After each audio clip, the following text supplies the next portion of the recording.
Una hora, una hora universal, no cátedra. Si es cátedra es 45 minutos y si una hora universal es 60 minutos. Generalmente dura una hora. ¿Por qué? Porque después ya nos cansamos, ya no prestamos más atención, ya, ya vamos a ir hacia el otro lado. Entonces generalmente dura entre una hora nuestras clases. O sea, vamos a tratar de hacer lo más pronto posible y de la mejor manera. Siempre y cuando tenemos un órgano, un sistema de evaluar, siempre voy a tratar de recalcar, ¿verdad?, que hay que conocer de forma básica anatomía, estructuras, dimensiones, relaciones anteriores, posteriores, laterales, la estructura de un órgano. Todo eso debemos de conocer, la funcionalidad de un órgano, cómo está irrigado, o sea, qué arterias le llegan, con qué vena va a drenar, dónde drenan los sistemas linfáticos, ¿verdad? Todo eso debemos de conocer ante un órgano. ¿Por qué? Porque de ahí va a venir la patología que pueden presentar, ¿verdad? A modo de recordarles, ponemos cuáles son los temas que vamos a desarrollar. No importa lo que está acá, si desarrollamos algunas cosas más, ¿verdad? Pero este es lo básico que uno tiene que desarrollar, o lo mínimo que tiene que desarrollar. Inclusive podemos aumentar más esto, entonces ustedes se guían de las clases que vamos desarrollando y solo eso vamos a tener en el examen, no vamos a tener ni más ni menos. ¿Está? Bien, en cada órgano y sistema sabemos que hay en la historia clínica un motivo de consulta. Primero, le voy a repetir la historia clínica, ¿verdad?, que es un dato muy importante, que es un documento legal, ¿verdad?, que nadie paga en hacer una historia clínica, por lo tanto es un documento eh, muy importante para el diagnóstico e incluso para el tratamiento. En cada órgano y sistemas tenemos nuestro motivo de consulta, ¿verdad? Ahí empezamos. Cuando tenemos un paciente que ingresa por urgencias, entonces nos van a decir qué molestias tiene o con qué patología puede venir, ¿verdad? En este caso específico es el sistema gastrointestinal, ¿verdad?, porque es lo que vamos a ir desarrollando. Puede haber trastorno de la deglución, puede venir con trastorno de la digestión, náuseas, vómitos, dolor abdominal, diarrea, constipación, trastornos de la defecación e ictericia, ¿verdad? Son algunos de los motivos de consulta más frecuentes con que puede venir nuestro paciente por urgencia, los que tienen trastorno del tubo digestivo, ¿verdad?, que empieza de la boca y termina en el ano, ¿verdad? Entonces vamos a hablar de cada uno. Los motivos de consulta primeramente y después vamos a hablar de los síndromes. Disfagia es una molestia, ¿verdad? La dificultad de la deglución de los alimentos sólidos o líquidos de la boca al estómago. Se incluye además de la sensación de que el alimento se detiene en su pasaje de la boca al estómago. Entonces es esa sensación que uno siente, ya sea con alimentos sólidos o ya sea con alimentos líquidos, que una vez masticado en la cavidad bucal, ¿verdad?, no permite o siente alguna molestia al tragar, desde su pasaje de la boca hasta el estómago, ¿verdad? Tiene tres fases de la deglución. Tiene la fase oral, como que la fase oral uno puede decir o uno puede estar consciente de cuándo tiene que triturar y hasta cuándo tiene que triturar antes de tragar. Entonces es una fase voluntaria, una fase consciente, ¿verdad? Como que está involucrado ahí los músculos estriados. Los músculos estriados generalmente son voluntarios, entonces puede controlar. Después llega una parte faríngea, como que la faringe está formado también por músculos en una parte estriado y por más adelante, más profundamente, vamos a encontrar los músculos eh, lisos, ¿verdad? La parte final, entonces se vuelve involuntaria. Y en la parte esofágica uno ya presenta un manejo involuntario, ¿verdad? Ya no puede manejar el bolo alimentario cuando pasa al esófago, ya es imposible de extraer otra vez de vuelta y sacar a través de la boca. ¿Por qué?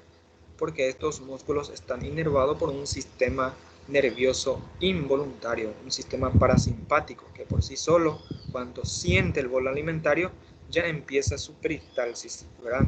Ya empieza sus contracciones para llegar hasta el estómago. Entonces, tenemos tiempo para sacar alimento otra vez de la boca y una parte de la faringe. Si pasa más allá, ya no se le puede más extraer, al menos que haga algún estímulo, como el estímulo del vómito, para que pueda extraer otra vez las comidas que uno está tragando, ¿verdad? La disfagia implica una alteración funcional o anatómico de la estructura esofágica, ¿verdad? O sea, de la boca, del esófago y de la faringe, en este caso, ¿verdad? Cuando hay alteración tanto en su funcionalidad, cuando hablamos de la funcionalidad, hablamos de los músculos y de las inervaciones, que es lo que le está produciendo sus funciones, ¿verdad? Cuando tiene alguna alteración tanto muscular, tanto como neurológico, entonces vamos a tener trastorno de la disfagia. Y la anatomía, si tenemos algunas estructuras adyacentes o intraluminal de este órgano, vamos a tener algunas alteraciones en el pasaje del bolo alimenticio, ¿verdad? Tenemos dos tipos de disfagia, ¿verdad? La disfagia orofaringea y la disfagia esofágica. La disfagia orofaringea, que ya sabemos que involucra ahí la cavidad oral hasta la faringe, y la disfagia esofágica. Uno siente bien eso. Hacer diagnósticos diferenciales con la odinofagia o el globo histérico, ¿verdad? Son diagnósticos diferenciales que no son disfagia, pero que simulan mucho a la disfagia. ¿Cuáles son las causas de la disfagia que podemos encontrar? Tenemos la disfagia orofaringea, que ya habíamos dicho, y la disfagia esofágica. ¿Y cuáles serían las alteraciones? En el primer caso, enfermedades neuromusculares, ¿verdad?, que son variadas, como habíamos dicho, ver la funcionalidad neurológica, cómo está. Si está abolido, va a tener sí o sí trastorno de la disfagia, ¿verdad? Enfermedad de Parkinson, esclerosis múltiple, miastenia gravis, miopatía inflamatoria. Entonces, todo eso pueden producir alteraciones en el pasaje del bolo alimentario. También tenemos trastornos motores, tenemos defectos estructurales. La misma cosa en el esófago, también tenemos trastornos motores, lesiones estructurales obstructivas, ya sea intrínsecas o extrínsecas. Entonces son variadas las causas que puede producir disfagia. ¿Qué vamos a tener que investigar? ¿Qué tipo de alimento son los que producen estos síntomas? Le preguntamos a nuestro paciente con preguntas abiertas, ¿verdad? Le preguntamos si tiene alimentos sólidos o si tiene alimentos líquidos o disfagia. ¿Cómo es su evolución? Si es intermitente o progresiva, ¿verdad? La dificultad es de inicio en la deglución o después de haber deglutido el alimento. Si es del inicio, ya sabemos que es una disfagia bucofaríngea, y si es al final o después de la deglución, la disfagia esofágica. Si comenzó en forma brusca, donde siente que se atasca el alimento, a veces incluso nos pueden mostrar con su dedo donde mismo puede atascar los alimentos. Hay síntomas asociados, si hay dolor torácico, si hay pirosis, si hay dolor a la deglución, si hay regurgitación, si presenta tos con eso, ¿verdad? Existen síntomas neuromusculares asociados como diplopía, disfonía y debilidad que nos puedan sugerir un cuadro de miopatía, ¿verdad?, de alteraciones musculares o enfermedades neuromusculares. Hay pérdida de peso, ahí vamos a constatar si la pérdida de peso es, si hay pérdida de peso, generalmente los pacientes ya tienen disfagia ya de forma crónica. Uso de medicación habitual como AINE, antiácidos o alendronato, que pueden causar algunas alteraciones en el epitelio de la vía alimentaria, ¿verdad? Al examen físico, siempre buscamos signos neurológicos de algún accidente cerebrovascular, signos de síndromes piramidal, ¿verdad? Si presenta tosis palpebral, debilidad muscular, pensamos en una miastenia gravis. Si tiene hiporreflexia, si tiene piel seca, sugieren hipertiroidismo.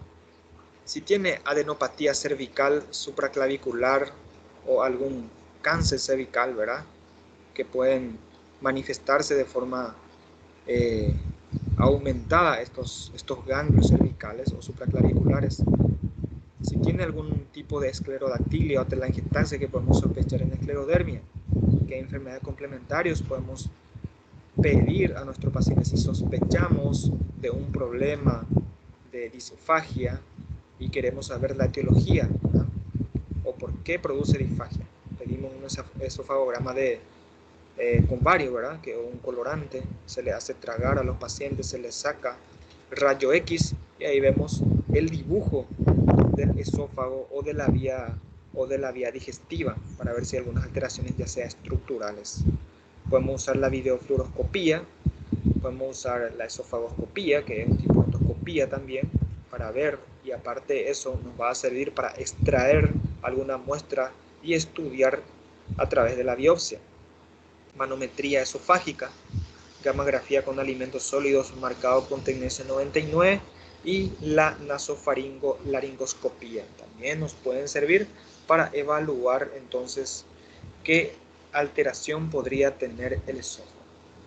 Bien, eso con respecto a la disfagia. Después viene la dispepsia. ¿Qué es lo que es la dispepsia? Y generalmente la molestia o dolor localizado en el abdomen superior, ¿verdad? A nivel del estómago. Crónico o recurrente, de más de un mes de duración, a menudo desencadenado por la ingesta, saciedad precoz, distensión abdominal, eructus, acidez, ardor, náuseas, que se pueden acompañar también con este síntoma. ¿Qué diagnóstico diferencial hay que hacer con la dispepsia?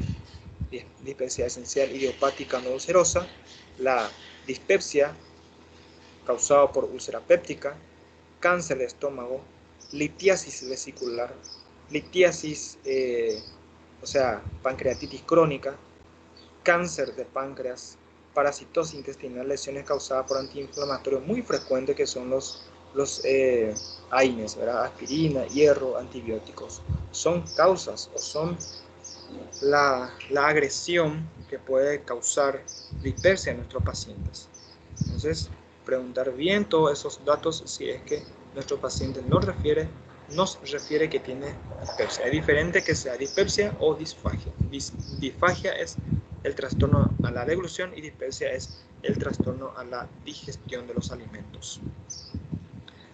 Síntomas que sugieren enfermedad orgánica, ¿verdad? Si no hay síntomas que nos sugieren enfermedad orgánica, si nos viene un paciente con alteración de la digestión o con dispepsia, si tiene mayores de 50 años, anorexia o pérdida de peso, disfagia o dinofagia, ictericia, anemia, utilización antiinflamatoria de esteroideos o antecedente de fracasos terapéuticos previos, estamos sospechando a que se deba a una enfermedad orgánica. No es necesario que completen todos, ¿verdad? Con tan solo uno ya nos indicaría una enfermedad orgánica. Vamos a decir que dispepsia en pacientes de edad mayor a 50 años, sospechamos de una enfermedad orgánica. Dispepsia con anorexia o pérdida de peso, sospechamos de una enfermedad orgánica. O dispepsia con ictericia, también sospechamos de una enfermedad orgánica. ¿Cuáles son los tipos que tenemos? Vamos a tener dispepsia de tipo reflujo, ¿verdad? Que se distingue por acidez y regurgitación ácida. Dispepsia de tipo ulceroso, con dolor epigástrico, poco síntoma predominante. Como síntoma predominante puede tener el dolor epigástrico, que suele calmar con antiácidos, en ocasiones despierta al paciente durante la noche y es de aparición intermitente. Y lo que son de dispepsia tipo trastorno de la motilidad, con saciedad precoz, distensión postprandial, náuseas y vómitos, y habitualmente puede cursar sin dolor también. Existen cuadros clínicos en los que se superponen los tipos de dispepsia, incluso dispepsia de tipo ulceroso acompañada de un tipo reflujo o ulceroso acompañado de un tipo de trastorno de la motilidad. Entonces, pueden cursar de forma concomitante.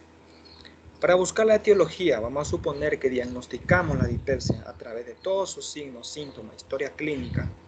Diagnosticamos la dispepsia, entonces tenemos que saber la causa que le está produciendo esa dispepsia para poder tratar. Si tenemos la infección por Helicobacter pylori, que es una bacteria que generalmente coloniza o incluso altera el epitelio gástrico, entonces le puede producir una alteración en su componente y eso le produce trastorno en la digestión, que es dispepsia. Entonces, si diagnosticamos Helicobacter pylori, hay que tratar. Se trata Helicobacter pylori y termina entonces la dispepsia o al menos mejora. Si hay un reflujo biliar, también hay que corregir la causa, disminución de la motilidad gástrica y buscar la disminución de la motilidad gástrica. ¿Por qué? ¿Verdad? ¿Con qué diagnosticamos? Generalmente utilizamos la endoscopia digestiva alta, tenemos una dispepsia en pacientes generalmente mayores de 50 años, como habíamos dicho, pérdida de peso. Entonces la indicación es hacer una endoscopia digestiva alta si sospechamos algunas alteraciones orgánicas. Entonces sacamos una biopsia y vemos a qué podía deberse la dispepsia. Hoy tenemos náuseas, vómitos, que es otro motivo de consulta muy frecuente. Casi toda la mayoría o la mayoría de los órganos abdominales se manifiesta como náuseas y o vómitos, ¿verdad? Si tiene un cólico renoureteral se manifiesta náusea y vómitos. Si tiene una gastritis crónica se manifiesta de un náusea y vómito. Si tiene algún dolor tipo peritonítico tiene náusea y vómito. Entonces náusea y vómito es muy frecuente que encontremos en las afectaciones abdominales. Constituye una respuesta sintomática inespecífica a gran variedad de condiciones, ¿verdad? Vómito es la expulsión oral y violenta del contenido gástrico, y la náusea es el deseo inminente de vomitar, habitualmente referido al epigastrio y a la garganta. Entonces hay dos diferencias, ¿verdad?, entre náuseas y vómitos. Situaciones relacionadas, lo que hay que tener que hacer diagnósticos diferenciales con arcadas, con regurgitación y con rumiación, que tenemos que saber qué significa cada uno de ellos. ¿Está? Bien. ¿Cómo es el mecanismo fisiopatológico de náuseas y vómitos? Generalmente hay una interacción coordinada con los mecanismos neurales, o sea, los nervios, humorales, o sea, hormonales, músculos somáticos y músculos mioesqueléticos gastrointestinales. Entonces tenemos varias estructuras implicadas: nervio, músculos, ¿verdad?, y hormonas. Inclusive hay varias etiologías, como habíamos dicho, que producen náuseas y vómitos. Las náuseas no se conocen, pero se sabe que su producción se requiere a la activación de sitios corticales. Se acompañan con actividad parasimpáticas reflejas, ¿verdad? Entonces, náuseas generalmente se originan en la corteza encefálica. Los animales que no tienen corteza encefálica generalmente no tienen náuseas. Por ello es que se sospecha que el área de las náuseas se encuentre en las cortezas cerebrales. Sin embargo, los vómitos, el mecanismo de producción de los vómitos ocurre con la contracción de los músculos torácicos inspiratorios, ¿verdad?, de la pared abdominal, del diafragma, con el consiguiente aumento de la presión intraabdominal, además de la relajación del esfínter esofágico inferior y del techo gástrico y de la contracción pilórica. Tiene que haber todo ese mecanismo para que ocurra el vómito. Vamos a suponer que ocurre todo. Ocurre la contracción de los músculos diafragmáticos, de la pared abdominal, hay un aumento de la presión intraabdominal y no ocurra la relajación del esfínter esofágico inferior. Entonces, como que es hipertónico, como que se encuentra obstruido, no va a producir el vómito. Entonces, por lo tanto, tiene que ocurrir eso. O al revés, si está relajado el esfínter esofágico inferior, pero que no ocurre la contracción de los músculos que va a ayudar para expulsar los alimentos desde el estómago hacia la boca, no va a ocurrir, ¿verdad? Existen dos centros vulvares que tenemos que saber. El centro del vómito, ¿verdad? Dos centros vulvares. Tenemos en el bulbo raquídeo el centro del vómito. Entonces, formación reticular lateral del bulbo. Ahí vamos a encontrar, es una región extensa, ¿verdad?, la formación reticular, por donde ingresan varias fibras y por donde salen también varias fibras nerviosas que son aferentes y eferentes. Las aferencias o la información que recoge a este nivel generalmente vienen de la mayoría de los órganos que se encuentran en el abdomen, ¿verdad? Incluso puede venir de los nervios ópticos, de los nervios que permiten oler, de los nervios olfatorios, de los nervios del laberinto, ¿verdad? Generalmente vienen de ahí, porque uno tan solo ver unas sustancias que no le gusta, por ejemplo, un alimento que no le gusta, a veces le provoca vómitos. ¿Por qué? Porque tiene una interrelación entre la visión y el sistema reticular. La misma cosa, con tan solo escuchar uno alguna cosa que no le gusta o algún alimento le provoca náuseas, ¿verdad? Con tan solo escuchar. Entonces también tiene interrelación con el sistema, con el sistema reticular. Y tenemos otra zona que se llama zona reflexógena quimiorreceptora o lo que receta la información del área postrema, ¿verdad? En el área postrema podemos también tener alguna zona que involucran la parte de vómito, pero el área central es el centro del vómito que se encuentra en el bulbo raquídeo, por eso se dice bulbares, bulbo raquídeo, en el sistema reticular, ¿verdad? Que es donde se encuentran esos centros. Ahí tenemos las vías aferentes, ¿verdad?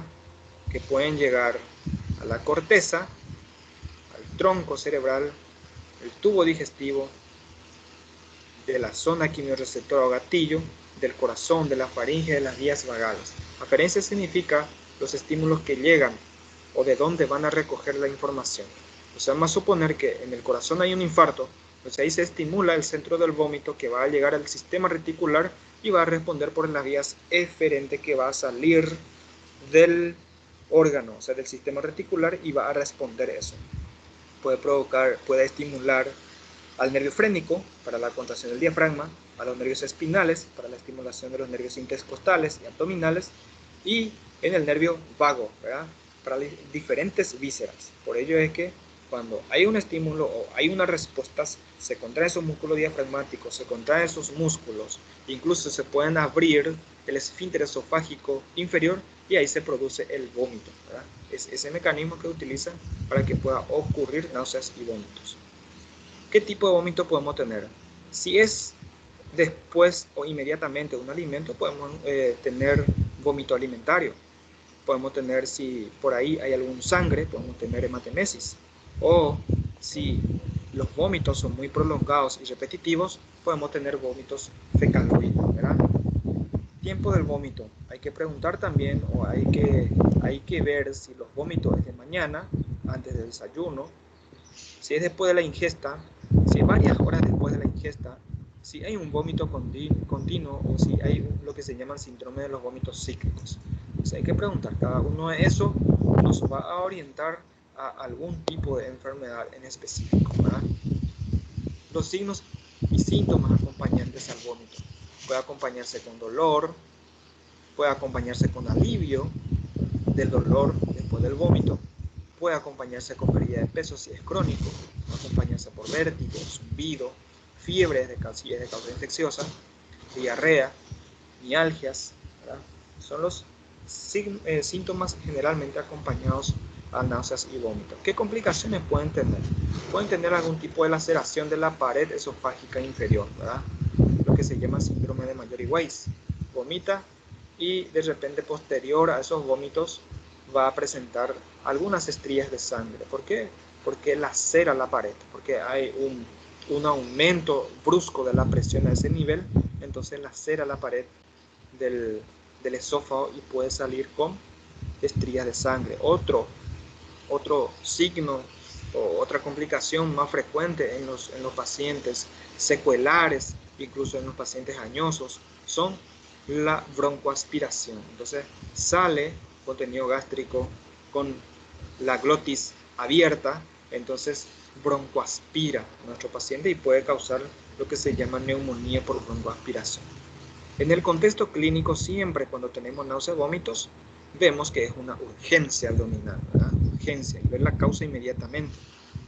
Puede tener alteraciones del tubo digestivo, afecciones del aparato digestivo, infecciones sistémicas agudas, hipertensión endocraniana pueden producir también náuseas y vómitos. Enfermedad del laberinto, alteraciones endocrinológicas y metabólicas, en embarazo pueden producir náuseas y vómitos. Enfermedades cardíacas, fármacos y algunos pacientes con alteraciones psiquiátricas, los psicógenos, ¿verdad? En el enfoque diagnóstico siempre preguntar y empezar de la anamnesis, una buena anamnesis, una buena historia clínica, hacer examen físico, ¿verdad? Y pedir los exámenes complementarios. Exámenes complementarios que podemos solicitar en hemograma, que podemos tener en el hemograma, hay que saber qué vamos a buscar, por eso le estamos pidiendo. Glicemia, que vamos a encontrar en la glicemia, ¿por qué le estamos pidiendo? Eritrosedimentación, que vamos a encontrar urea, creatinina, ionograma. También es importante pedir test de embarazo, hepatograma, amilasa, calcemia, albúmina, TSH, que es la hormona tiroidea, rayo X en posición de pie de cúbito, endoscopia digestiva alta, TAC con contraste oral y ecografía. No es que vamos a pedir de uno todos estos si es que tenemos náusea de abdomen, sino son los estudios que podemos pedir, pero no iniciando. Por ejemplo, si tiene náusea de vómito, ya le vamos a estar pidiendo tomografía. No es así, hay que pedir lo que uno sospecha encontrar, ¿verdad? Si yo sospecho encontrar una úlcera gástrica y que le está produciendo náusea vómito, entonces le voy a pedir una endoscopia digestiva para ver la úlcera y por ende se pueda biopsiar y llegar a un diagnóstico etiológico, ¿verdad? Bien. Después tenemos el dolor abdominal. El dolor abdominal generalmente también es común en varias patologías abdominales. Es un hecho frecuente. Alrededor del 40% carecen de una etiología demostrable, ¿verdad? Tenemos que definir lo que es abdomen agudo. ¿Qué es el abdomen agudo? Siempre se habla del abdomen agudo y hay que saber qué es. Se define como un síndrome clínico de signos y síntomas referidos al abdomen, sabemos, en la cual el dolor abdominal es el predominante, o sea, el dolor predomina y que requiere una conducta diagnóstica y terapéutica rápida, porque tiene un dolor significa que hay una afectación intraabdominal de algún órgano. En tiempo puede extenderse desde al menos 6 horas hasta 7 días de duración. Entonces, si llegamos a tener un paciente con abdomen agudo, como habíamos dicho, dolor, ¿verdad?, en el abdomen, con un tiempo de 6 horas, incluso menos, a 7 días, pero no puede ser más, ¿verdad? Si tiene 8 días de duración de su abdomen agudo, ya vamos a considerar como crónico, ¿verdad? Tiene varias etiologías y los que nos van a sacar de las dudas y saber qué métodos auxiliares diagnósticos vamos a pedirle en la historia clínica, ¿verdad? Siempre. Empezamos por ahí. Es el motivo de consulta más frecuente. El dolor agudo, ¿verdad?, no tiene sensibilidad dolorosa focal, no es que es tan específico, no tiene defensa muscular ni signos de rebote. Al tacto rectal no hay localización del dolor. Entonces es un dolor sordo, como habíamos dicho, generalmente el dolor tipo visceral y después habíamos estudiado dolor tipo somático. Los somáticos son más característicos, son bien localizados. Sin embargo, el dolor abdominal es un tipo generalmente visceral, que posteriormente cuando se cronifica o cuando afecta ya el peritoneo, ya va a causar un dolor tipo somático, ¿verdad? Ya va a ser bien localizado. El dolor abdominal, según su mecanismo, se puede dividir en 3 grupos, ya dijimos: visceral, dolor somático, dolor referido, y se clasifica de acuerdo a su duración en aguda o crónica, ¿verdad? La causa del dolor abdominal agudo, si un dolor abdominal agudo, podemos clasificarlo en un origen intraperitoneal y otro origen extraperitoneal. Si es origen intraperitoneal, sospechamos de una inflamatoria, puede ser mecánica, puede ser por hemoperitoneo, puede ser por isquemias o puede ser traumáticas. O si es de origen extraperitoneal, podría ser de origen torácica, ¿verdad?, como neumonía de base puede producir un dolor abdominal, ¿verdad?, abdomen superior, por un cuadro de dolor referido, ¿verdad? Genitourinarias, que es extraperitoneal o en realidad es retroperitoneal, ¿verdad?, pueden causar dolor en la región o pueden manifestarse como dolor abdominal. Las metabólicas, las neurogénicas, pueden también presentar algún tipo de dolor. Es interesante este cuadro por lo que saqué del libro, ¿verdad?, Dolor abdominal crónico. La historia clínica es fundamental para la orientación diagnóstica. La causa más común del dolor abdominal crónico es la dispepsia no ulcerosa, ¿verdad? Otras causas son la úlcera péptica, el reflujo gastroesofágico, la enfermedad de la vía biliar, el síndrome de colon irritable, la pancreatitis crónica, el cáncer gástrico, la dispepsia inducida por fármacos, la enfermedad psiquiátrica, la gastroparesia diabética y el dolor de la pared abdominal, que podría causar por un cuadro de infección por celulitis, ¿verdad? Puede también presentar un cuadro, un dolor tipo crónico. Después seguimos con nuestro motivo de consulta, ¿verdad? Otro motivo de consulta podría ser la diarrea, que se define como el aumento del número de posiciones y la alteración de la consistencia, que se ve más fluida, ¿verdad?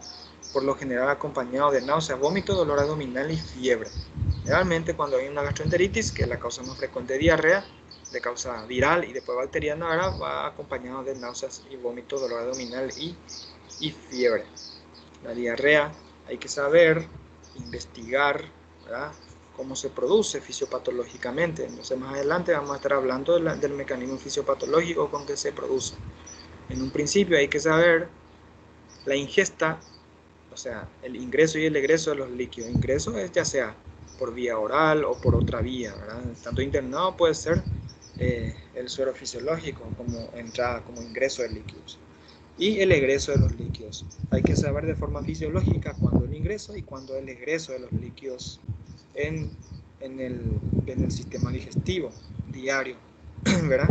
Así vamos a sospechar cuando tenemos algunas alteraciones patológicas. Reabsorción de líquidos, donde ocurre, cuánto por ciento en cada porción, cantidad de líquido excretada por las heces, hay que saber también. Y clasificamos en una diarrea aguda cuando la diarrea persiste hasta 2 semanas, 14 días, ¿verdad? Si persiste más de 4 semanas, ya se considera una diarrea crónica.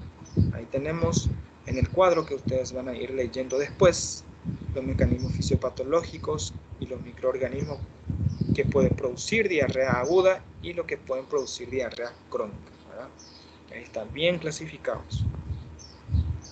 Del enfoque diagnóstico de la diarrea, en primer lugar hay que clasificar si es diarrea aguda o si es crónica. O sea, si tiene diarrea nuestro paciente, lo primero que hay que preguntar es ¿cuándo inició su diarrea? Y ya vamos a tener, si te dice que hace 15 días empezó, estamos ante una diarrea aguda, ¿verdad?